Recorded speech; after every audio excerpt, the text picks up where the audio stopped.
On July 31st of last year, the Michigan Supreme Court made its misguided ruling related to the tip credit, minimum wage, and paid sick leave laws. That left 205 days until February 21st, 2025, the day the new mandates take effect. 182 days ago, I introduced a plan to address this issue that sat idle for the remainder of the 2024 term. Now we have only 23 days left before the February 21st deadline, and businesses and workers have no certainty of what's going to happen next. This should have been addressed long ago, and it's been incredibly frustrating to watch this chamber do nothing, even though jobs of thousands of Michigan workers are on the lines. We are running out of time. Workers, particularly servers in the restaurant industry and small businesses, are begging we take action to save their jobs. I call on the Senate to approve House Bills 4001 and 4002 as soon as possible. These bills preserve the tip credit, sustainably continue to raise the minimum wage, and continue to provide common sense and workable earned sick time that keeps exemptions for small businesses. If we do nothing, there will be dire consequences.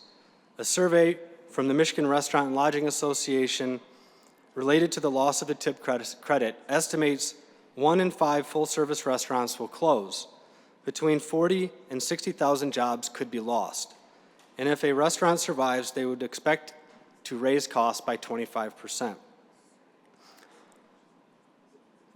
That would come on top of the inflationary pressures Michiganders are already dealing with every day. Restaurant servers have told us time and time again, they didn't ask for the tip credit to be eliminated and they want it preserved.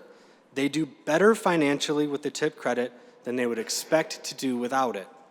Advocates of eliminating the tip credit support a so-called one fair wage. That ideology misses the mark on a couple of fronts. First off, in a free society, many fair wages are determined when people freely choose a job that offers an income based on many factors, chiefly merit and effort. Unfortunately, some misguided ideologues seek to achieve economic parity by using a bulldozer instead of a ladder. Under the guise of benevolence, they advocate for changes that would price some people out of jobs. The second front these ideologues miss is that all Michiganders, including those in the tip credit system, are subject to our state's minimum wage laws. If, for whatever reason, a tipped wage employee earns an hourly rate less than the state minimum wage, then their employer must pay the employee the difference. This rarely happens because tipped employees work hard to keep their customers happy, and the vast majority have told us they earn an income exceeding the state minimum wage. The sick time changes are equally troubling. The new mandates would affect every Michigan employer of any size. On top of that, there are a number of technical issues with the bill which wreak havoc for large and small businesses alike. And at times, these new mandates may lead to less flexible time off options than businesses are currently offering its employees. I was slightly encouraged earlier this month to see that Senate Democrats introduced a proposal related to wages and sick time as well. While I do appreciate the acknowledgement that changes are needed, the Democratic proposal does not go far enough to save jobs. They are moving entirely too slow. This is not the time to drag our feet or to give false hope to those about to face a loss of income or a way of life.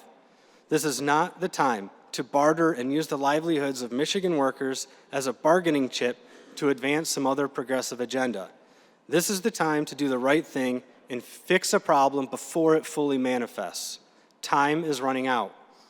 The clear, obvious, and workable solution for Michigan is the House bills which won bipartisan support when they came up for a vote last week. We should follow suit and pass those bills as soon as we can. We must avoid the unrealistic mandates that would cripple the restaurant industry and hurt many workers across our state. Thank you, Mr. President.